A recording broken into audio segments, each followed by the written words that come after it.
आज शिवसेना आणि महाविकास आघाडीच्या वतीनं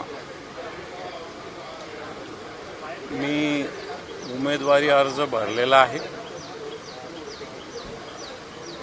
हिंदू हृदय सम्राट शिवसेना प्रमुख श्रीमान बाळासाहेब ठाकरे यांच्या आशीर्वादानं माननीय उद्धवजी ठाकरे साहेब यांच्या नेतृत्वाखाली आणि मग काँग्रेस असतील, राष्ट्रवादी काँग्रेस पक्ष असतील, शरद पवार साहेबांचा, समाजवादी पार्टी आणि कम्युनिस्ट या सगळ्यांच्या वतीनं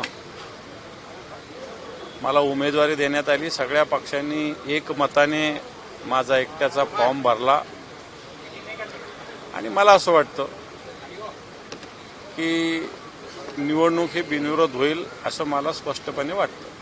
काँग्रेस कुठेतरी नाराजी होती, तर तुम्ही पण गेला होता, त्यांच्याशी चर्चा केली. काय नेमकं काँग्रेसचं म्हणणं होतं? नाराजी वगैरे नाही, कोणताही राजकीय पक्ष असो, कारण आमचं अलायन्स आहे, आमची आघाडी आहे आणि या आघाडीमध्ये काही गोष्टीची स्पष्टता येणं आवश्यकता आहे. अशा पद्धतीनं काँग्रेसची भूमिका होती आहे आणि त्या संदर्भात माननीय उद्धवजी ठाकरे साहेब, काँग्रेसचे या राज्याचे प्रभारी चेन्नीथला साहेब, वेणुगोपाल साहेब यांची एकमेकात चर्चा होऊन मला असं वाटतं उद्धवजी ठाकरे साहेबांनीही आम्हा शिवसेनेच्या नेत्यांना आणि माननीय काँग्रेसच्या नेतृत्वाने इथले प्रदेशाध्यक्ष असतील, नेते असतील, यांना ज्या सूचना दिल्या त्या सूचनेप्रमाणे आम्ही सगळे काम करतोय.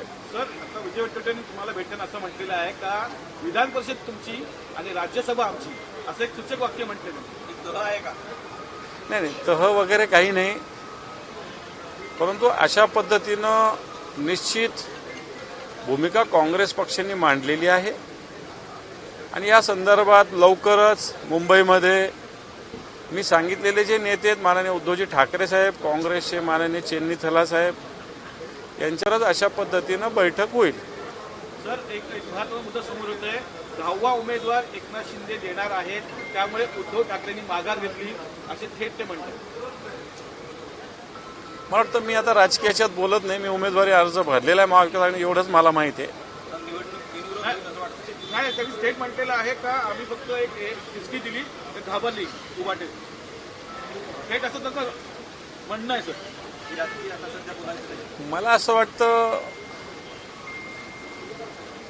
संख्याबळ जर बघितलं तर असं कोणती पॉसिबिलिटी नाही.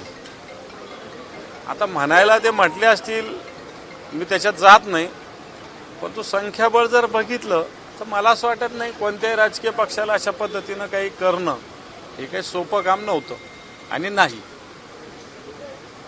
थँक्यू.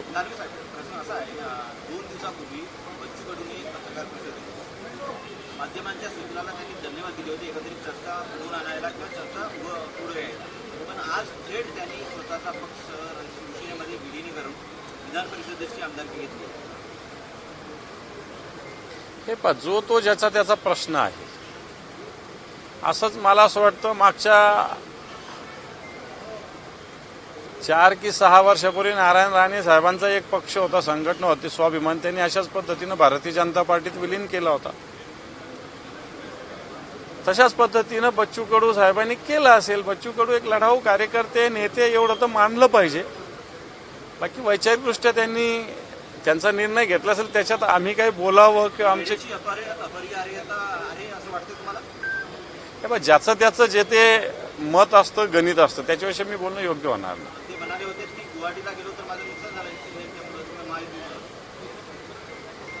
पण राजकारणात रोज काय पावलोपावली, मिनिटाला सगळे गणित बदलत असतात. त्याच्यामुळं गुवाहाटीला आता 4 वर्ष होत आलेले, त्याच्यामुळं त्यांनी सांगितलं होतं त्यावेळेस मी देवेंद्रजीच्या सांगण्याहून गेलो. आज ते शिंदे साहेबाच्या सांगण्याहून त्यांनी पक्षच विलीन केला. मला वाटतं त्यांची भूमिका आहे.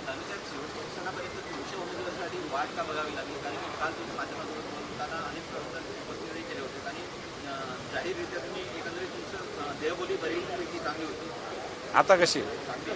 मग तशीच राहील.